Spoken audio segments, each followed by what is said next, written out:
Hello, buddy. Welcome back. I'm the Strategy Professor, and today we're going to be doing a coaching session for David in the top lane, Maul. So thanks again to David, longtime supporter of the channel. I believe this is when Season 9 just started. I know that David was Silver last season. I'm not sure if he's back to Silver yet or if this is like high bronze or something. As most people start usually one league lower than where they ended. Almost everybody does. You have to work your way back up.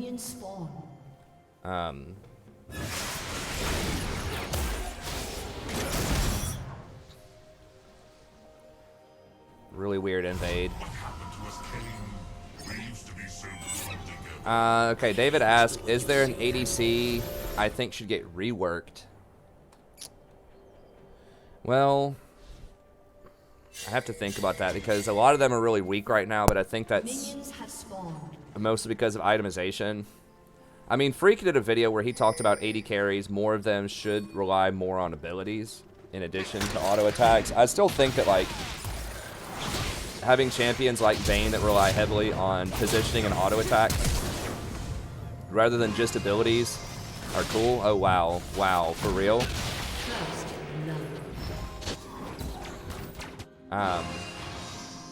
That's just a different style of gameplay than something like a mage.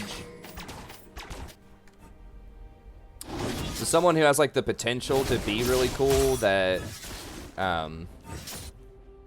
doesn't get enough love. I mean, off the top of my head, the first thing that I thought was Callista. But they've tinkered with her so much, and it's like, I don't know. But I like her idea of just like sticking spears in people and having this delayed burst. I think that's a really unique champion design, and her ult. She's very difficult to balance.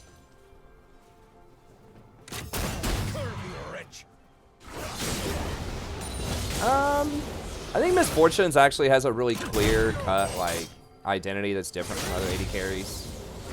She's probably fine. I mean, giving her a little bit more mobility, maybe, but I think having her be like a stand-and-fire team fighter is fairly unique.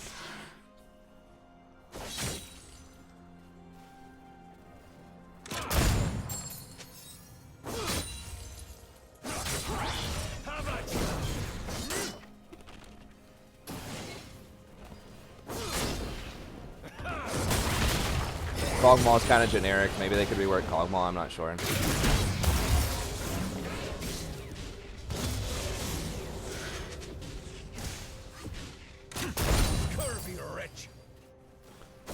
There's 80 carries. And I've coached Maul a lot in terms of the GP, so we're not going to go over, like, super basic stuff. That's why I'm talking about this other stuff at the beginning. Maul is actually the person who's asking me most of this stuff, too.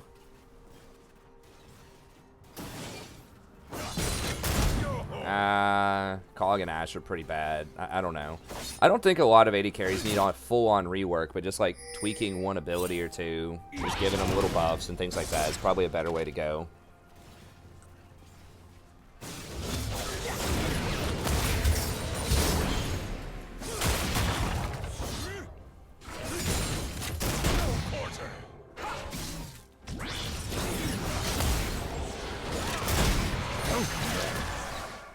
Okay, dodge. See him Nocturne in a little while. You do have a ward down there, and he could go up this river though. It'd be kind of weird, but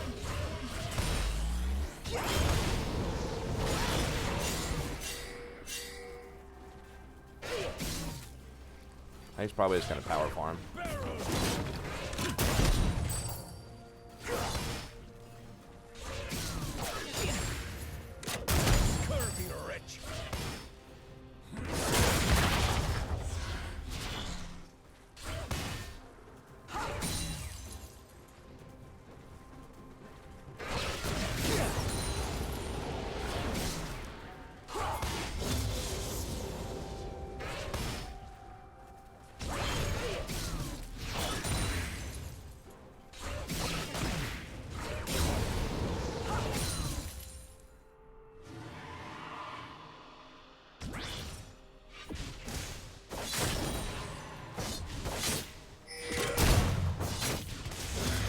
Alright, speed up here.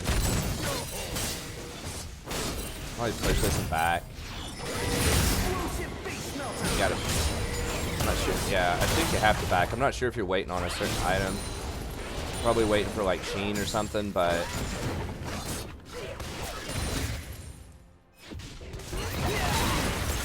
Yeah, I'll probably. You're so low, and he just came back with a fresh amp tone. I think that you had to back, even though it was gonna feel bad.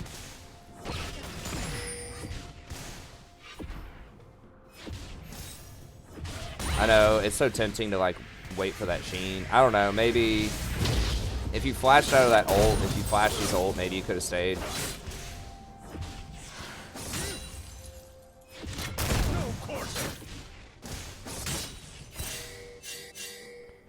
Just Rumble, especially when he hits level 6, it's pretty high pressure.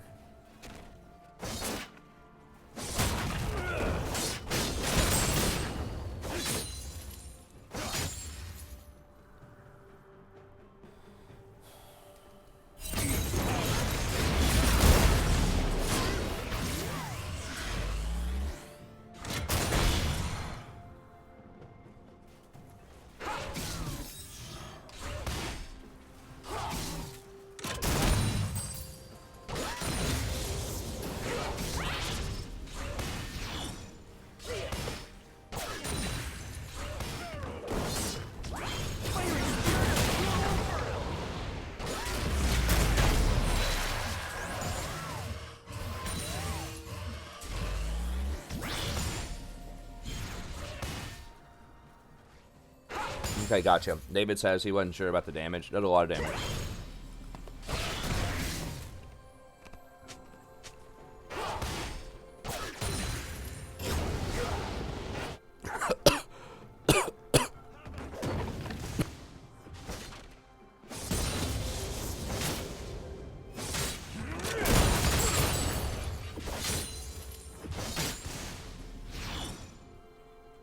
Alright,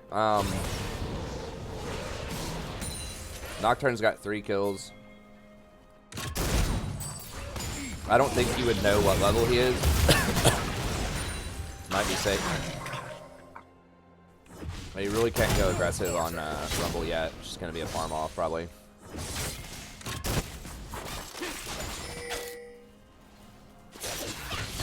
We got the classic dinger bot.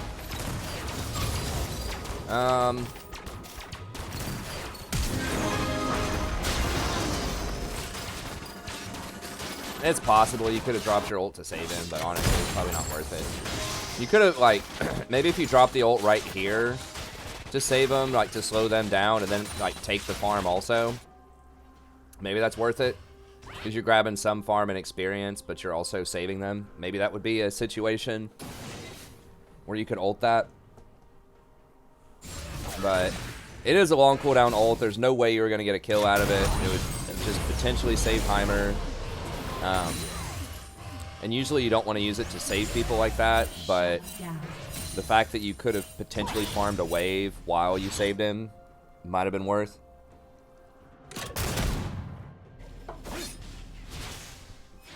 Yeah, we are Hook Shots. Viewer night is every Sunday. Mr. Magpie is out this Sunday, so we'll see if we have someone else help us organize it.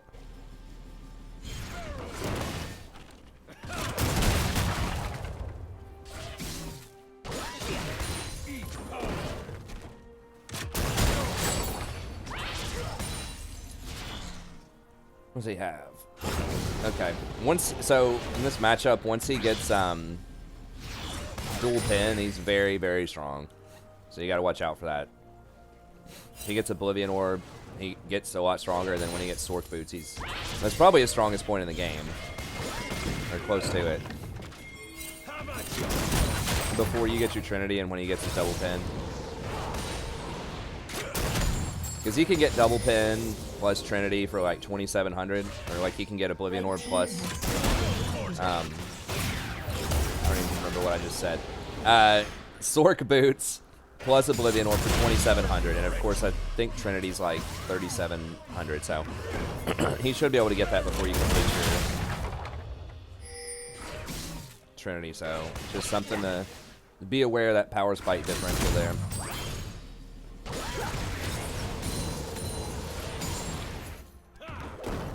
Sona maybe would have flashed. I'm not sure if she would have been close enough. I don't know. It was just a thought, but just because, like, you're not going to be able to all in this Rumble anytime soon. It's going to be hard to kill Zed with an ult like that, just because he's so mobile. So I'm just, like, just worried that you may not have a good use for this ult for a little while. So that's one reason I was just like, just go ahead and use it, you know. It'll be up again, whatever, 3 minutes, but you're just not going to be using it any other productive way, probably, for a couple of minutes. Because they're behind bottom, it's unlikely there's going to be a good opportunity down there either. You got the classic Lee Sin support.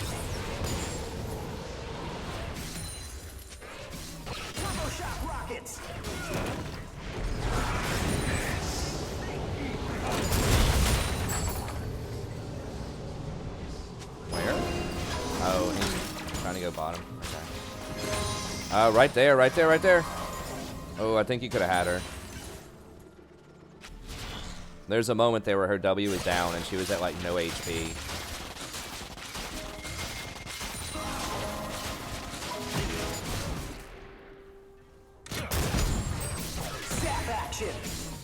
I don't know, look. These are people playing Heimer League. People are asking why is Heimer doing this or that. It's like, man, it's a Heimer in bronze. Or silver or something, you know.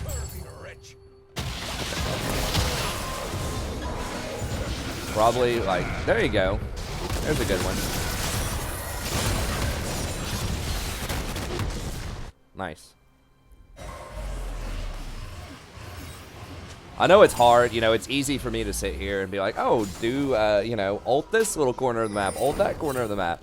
When you're trying to farm up here against this, this menacing Rumble, I know that's tricky. But that was a good one.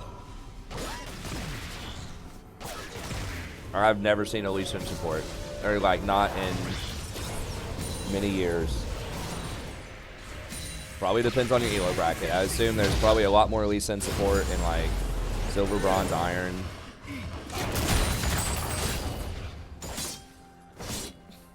He'd be a cool support if they made him, like, more of a tanky disruptor instead of, like, a heavy AD assassin, but they're not going to do that. Because people really love, you know, one-shot Lee in the jungle, so...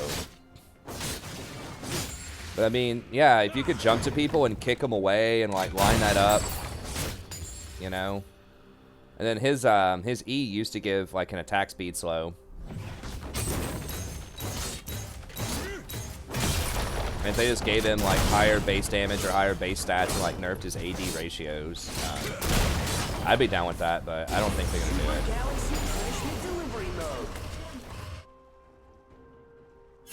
He's supposed to be like early game dominant, early game aggression. Like that's always been his thing. And then he gets outscaled.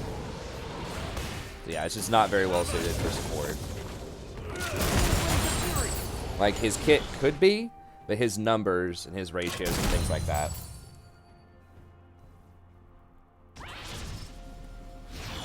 Yeah, Yorick's really strong. I put him on the picture of my patch notes video for a reason. Alright, how we looking? Okay, you're basically out farming him at this point. Oh, he built the full Leandries. Okay, so he doesn't goof bad.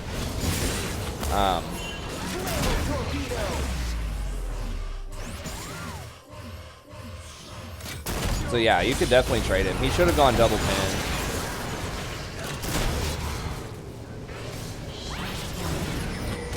Yeah, you might as well just turn and auto him at that point. Just because, like, he's going to run you down with his flamethrower.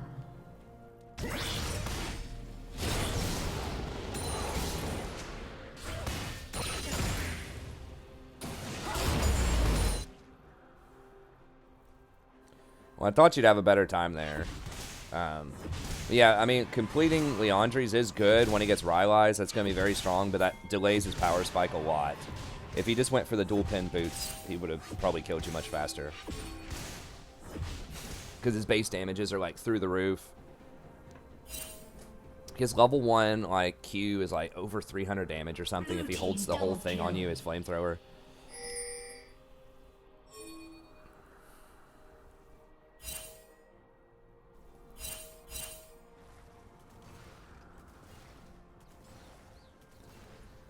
Yeah, they could make Lee adaptive. I think they're trying to be like, they're trying to not do adaptive too much, but because that makes balancing items really hard. People have asked, well, now that they have, you know, the stat adaptive damage, why don't they make more items adaptive damage? And that would be interesting, but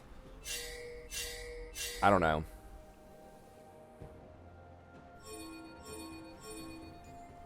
What it would require is like adaptive tank stuff.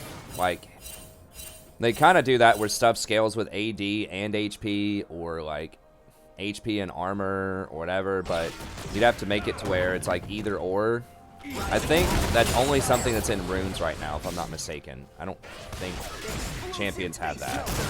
Kayn, like you said, has a whole transformation mechanic, but Red team has slain the dragon. I guess you could try to transform it. Like, I don't know. It's probably getting too complicated. All right, yeah, Sork boots. I mean, I'd probably get Sterix here, but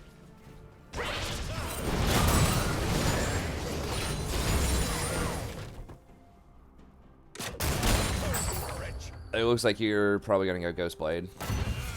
It's pretty good for splitting. Double kill. Very nice. Killing spree.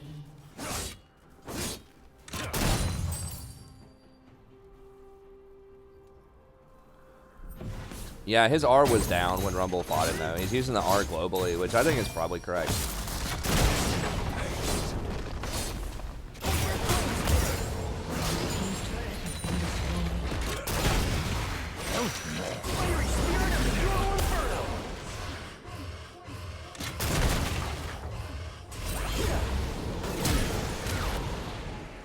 Oh god, they're hunting you. Nice, the great escape. Zed might... Kane's close, but you do have the oranges.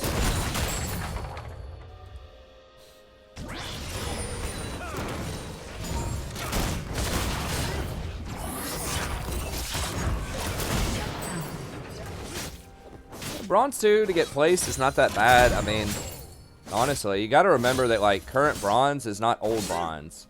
Current bronze is closer to silver than old bronze is. Like iron is the old bronze.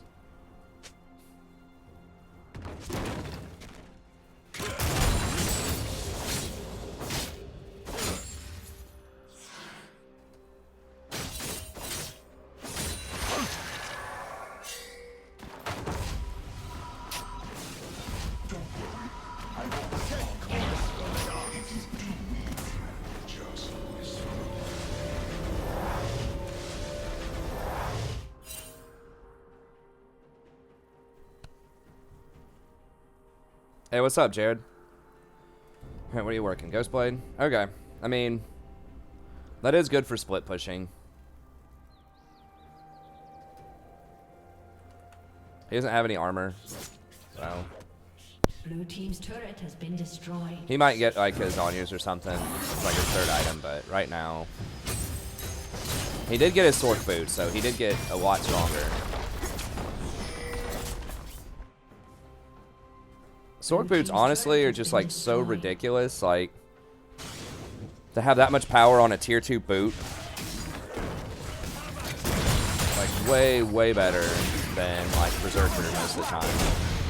It's such an immediate power spike. It'd be like having better than lethality on boots. Nice. You got him on that one.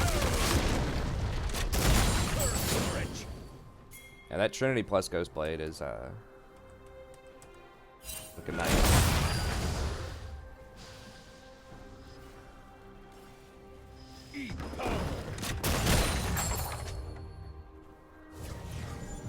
Yeah, you're starting out farming too. It's looking good.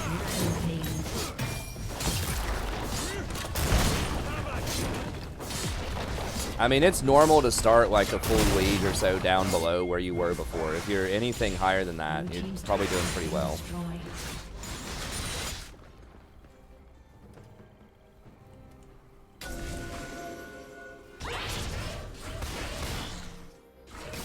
I mean, seasons... Was it season 7?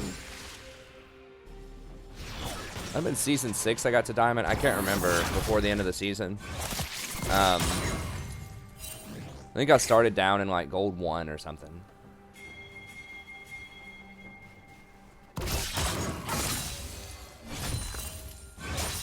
It really doesn't matter where you start. Like, it's a long season. You're going to have plenty of time to get to where you want to be. Even if you only play 1 or 2 games per day, you know, you're going to have 300 plus games in a year. It's plenty of time. Red team has slain the dragon. Just focus more on, like, trying to become a better player every game.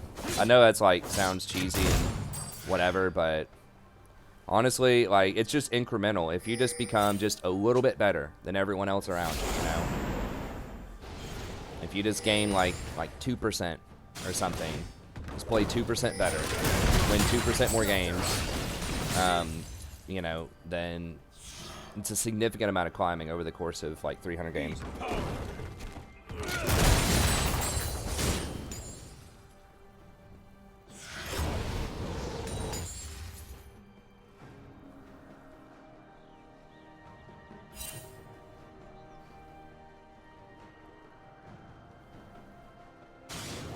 That's exactly right, Hooks. You want to be playing something that, hey, what's up, Romeo? Yeah, Season 6.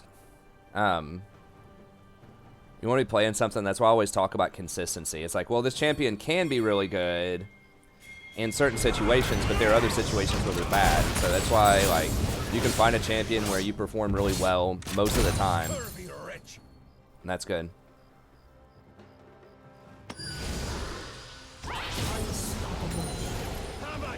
They said they're not doing resets on the splits, though.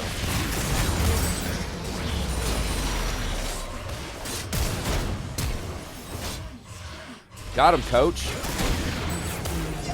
Nice. Bunch of them are bot. 3 are dead. Yeah, I think you can push. Yep. Ghost Blade's gonna be up about 15 seconds. I think it's fine. Like, I know it sucks, but it's hard as, you know, as humans to have kind of a long-term perspective. Like, we try to, but everyone, we just kind of live in the now, right? Because that's what, like, exists. The future is something, you know, down the line.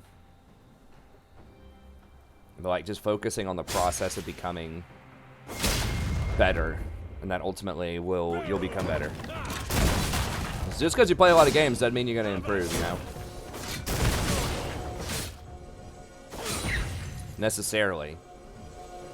If you have a high win rate and you can keep that win rate, then yes, more games will improve, will help you improve, but that's kind of weird. Oh, it's a shadow. I was like, what is that red?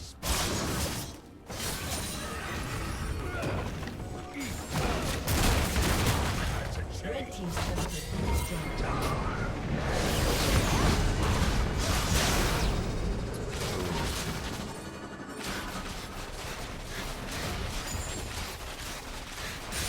Alright,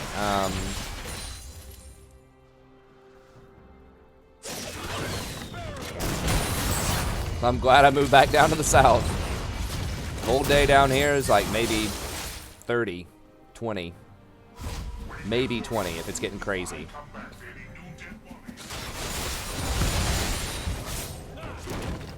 Yeah.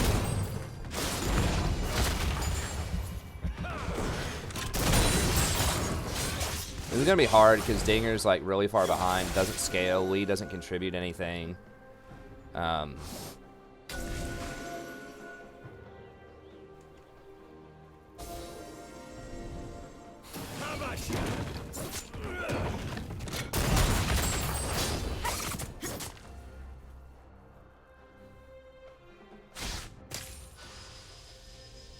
Well, you can always do a coaching session. I know this coaching session might seem weird to people that have never seen one because I'm not like super analyzing everything that he's done, but like you gotta remember, like this is probably my 10th coaching session for David, and he not exactly a GP one trick, but he has hundreds and hundreds of games on GP, and so we've been over, you know, most of the like trade. Obviously, he knows like trading and all in, you know, all of that stuff. So we just focus mostly on macro stuff, which really doesn't start coming into play too much until around, you know, mid game, around right now.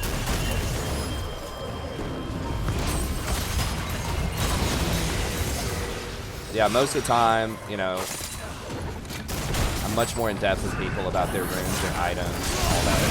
Early trades.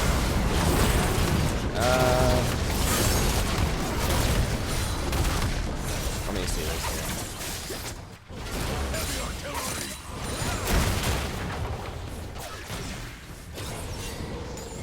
here. Yeah. Yeah, well, Zed. I'd probably run after that. Because they're going to be coming. People are like, you're low, he's low.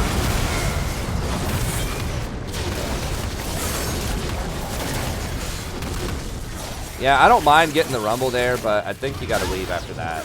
Just because no one else is on the map. Like, there's no one middle. We saw Zed backing bottom. There's a really high probability they're coming over here because there's just nothing else going on the map. So yeah, I would have probably grabbed the rumble and then got out of there. Team's turret has been destroyed.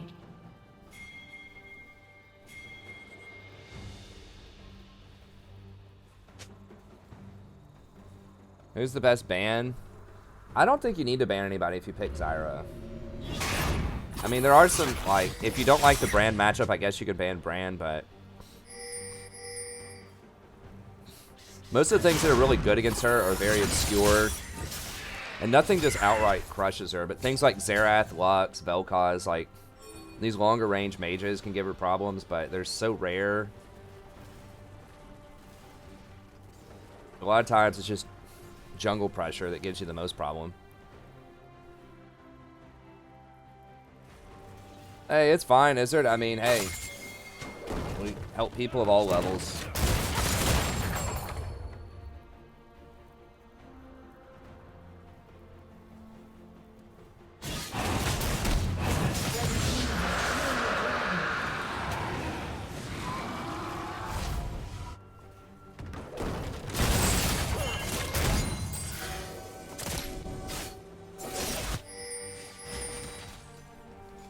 What'd you get?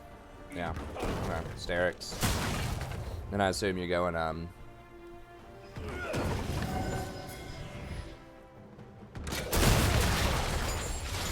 crit item.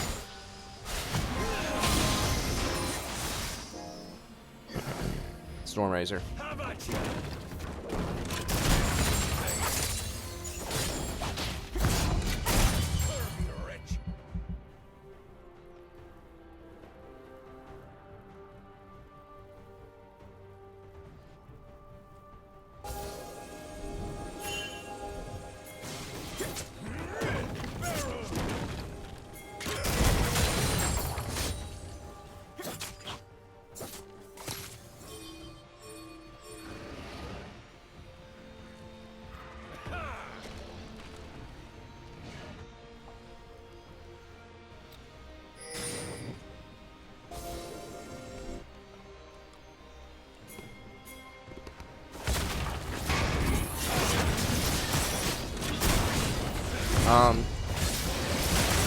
I would set your barrels up to zone rather than to do extra damage to Baron.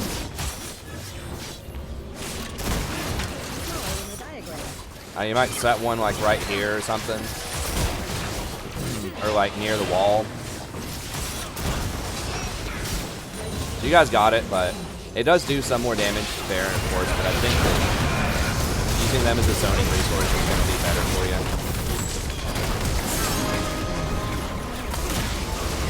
Okay.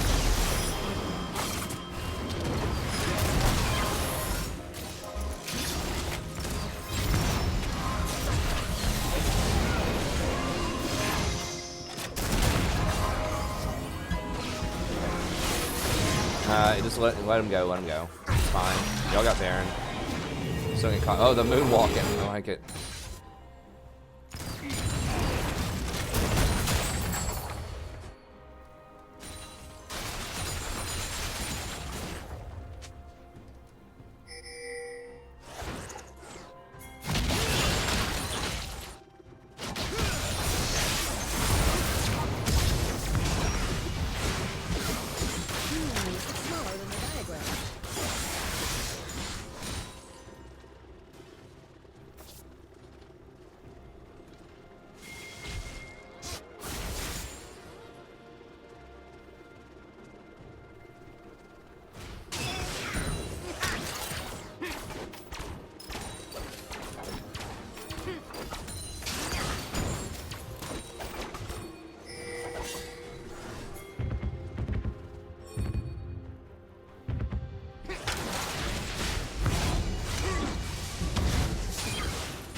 I assume you threw that bottom somewhere. That's probably fine. Yeah, Rumble can't really do anything about you right now. Yeah. Yeah, let's let the minions do the work. Well, they do a lot less damage than they used to towers. They used to just obliterate towers. That's a good thing, though. Not a good thing for you in this game that they do less damage. That's a good thing for the game.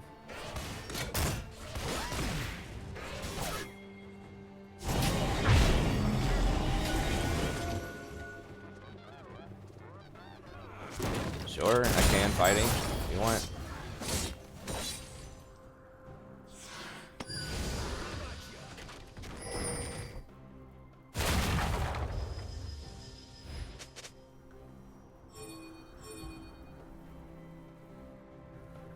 Red team's turret has been destroyed.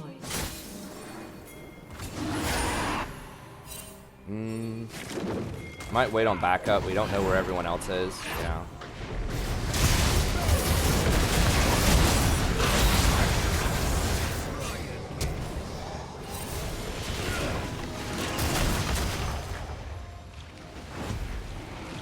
I would still say get more control wards too. You have empty slots. I know that's something we've talked about in the past, but like having a control ward here to shut out that vision would be really helpful. I don't know about that ult. I know it's to kind of zone them, but it's a pretty important team fight tool that you have that now you don't have.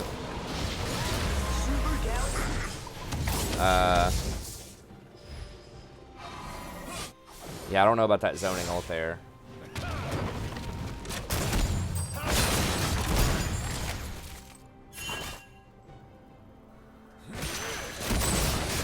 Yeah, try to get more control wards and put them down. Like being able to shut out vision around there.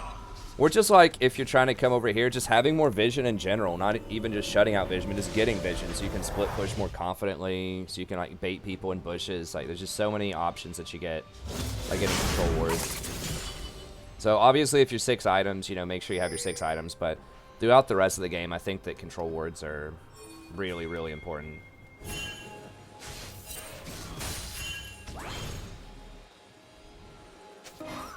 Like, your team doesn't even have a single control ward on the map right now. You're going to have to make up also for, like, your supports in this elo bracket a lot of times just aren't going to have a lot of control wards, so you might have to bite the bullet and have a little bit of that yourself.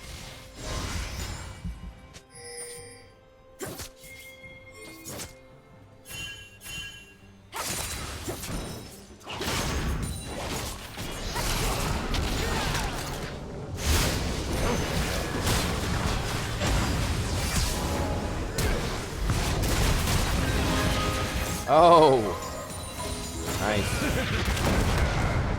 Yeah, that was a good zoning one.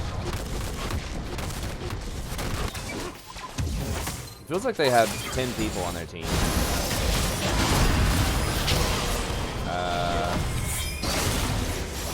Alright.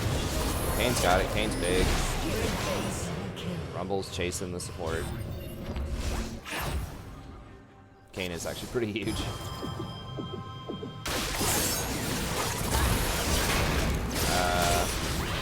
Not that huge. Okay. Nice. Let me say that again. So you basically you TP down to help him with that push. Yeah. Okay. Nice. Yeah, I think that's the right call. Get this tower and just run. Run to south jungle. Well, they're probably gonna Baron though. Hopefully they chase you instead of Baron. Yeah, I think they're gonna Baron. Maybe the Zed backed. I don't know what they're doing. They just backed. Okay.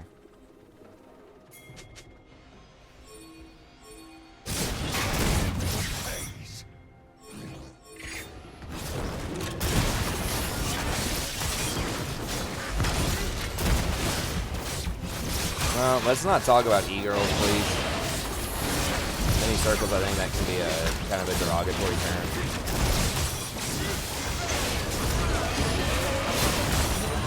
We don't call guys like e-dudes.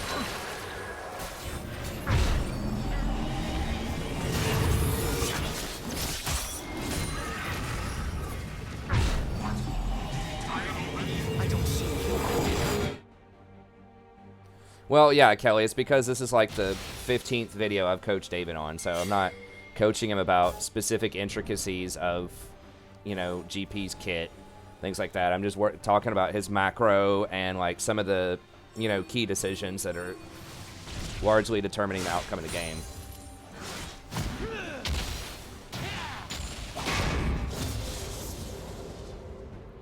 Killing spree. Yeah, that's why I'm only hitting a few things here and there. Like, we've debated and talked about items, like, a lot, different things. And I agree with sort of his itemization that he goes these days. You know, what we always talked about was, you know, do you get Sterix? I know he didn't like Sterix a while ago, for example. He starts getting it as, like, third item. A lot of people get it second item, but that's just how it goes. The Ghost Blades, you know, we've debated Ghost Blade is way better for split pushing, Sterix better for team fighting. So in many ways, this is kind of different from a lot of the coaching sessions. Okay, if you...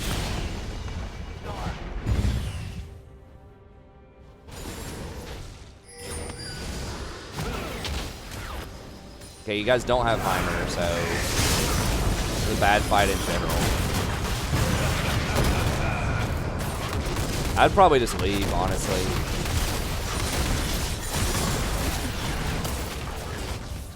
I mean, you might be able to get a tower if they're not paying attention. You just win. I mean, maybe you win if they don't pay attention to you. You win it right here? Okay. Well, I think probably you should have either left or gone for the top inhibitor that was exposed, but... Oh, well, maybe I just didn't see the control words. If you're buying, like, 7 control words as GP top, then that's fine. But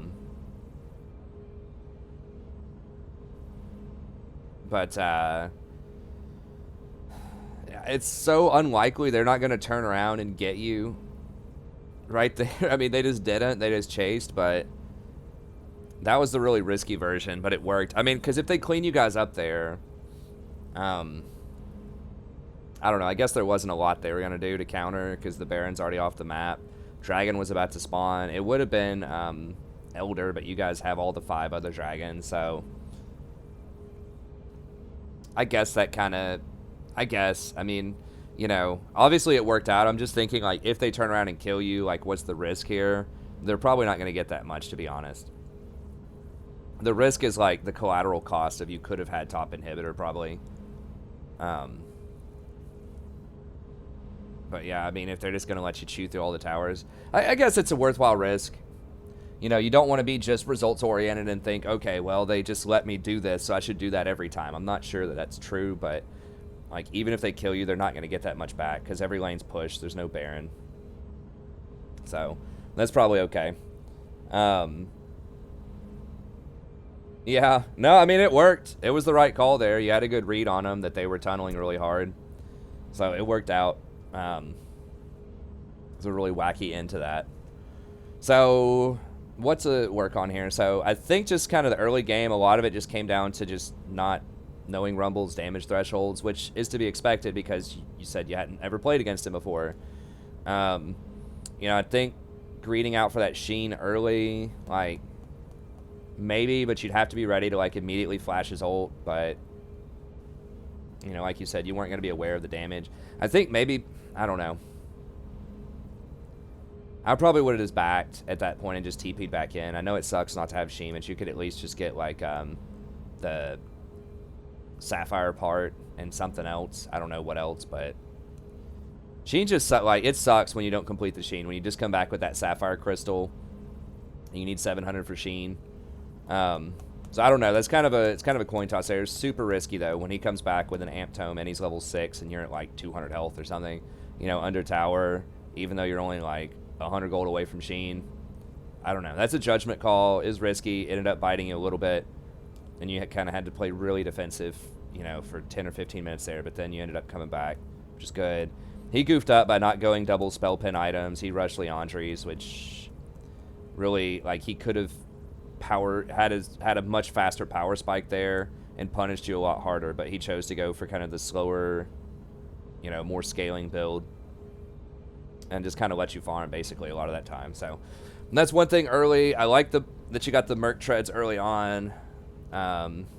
You know, if he got a couple more kills on you, if he was really crushing you, you could have gotten like a Hex Drinker. It's pretty good. Or even just like gone Steric second instead of Ghostblade. But you already had cleared the tower top, and you were doing a pretty good job of dueling him at that point. So I think Ghostblade kind of made sense. But, you know, if he got 1 or 2 more kills on you, maybe you have to go Steric second. I do think early on, you know, especially once you lost that fight, or once he killed you under the tower and you knew you weren't going to be able to duel him for a little while, I maybe would have tried that play that I said bottom. It's kind of a weird play where you could have ulted to slow down the Sona and the Jinx. You also would have grabbed the wave. So you would have picked up an extra, you know, 100 gold or so. Because you weren't going to use your ult in a 1v1 top anyways, most likely. You know, like I said, it was unlikely you were going to be able to get a kill anytime within the next 3 minutes bot lane, given how hard they're getting smashed. And it's very rare that you're going to be able to kill a Zed as well with that ult. So I would have probably just used it just to use it. But, hey, what's up, Alex? But, you know, once again, that's kind of like iffy judgment call. But everything else I think was pretty solid. I would have given up.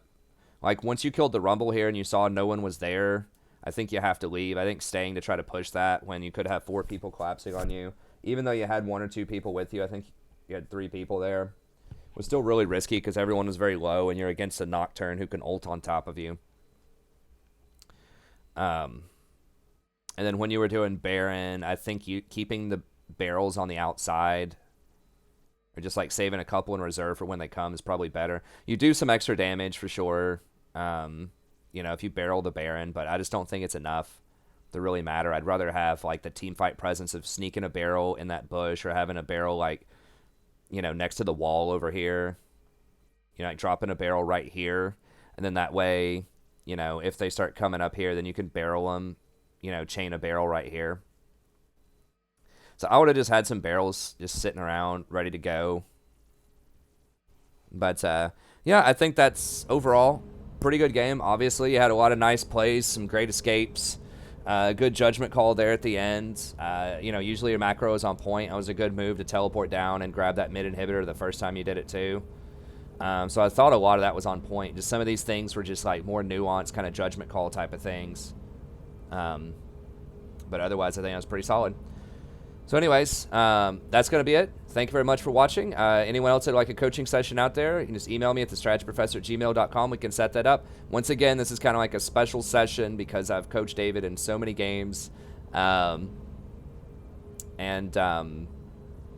be sure to check out the rest of the playlist as well if you want to see, you know, other coaching sessions with people that I haven't coached before and things like that, where you get kind of that more micro-oriented stuff for the laning phase in addition to the macro.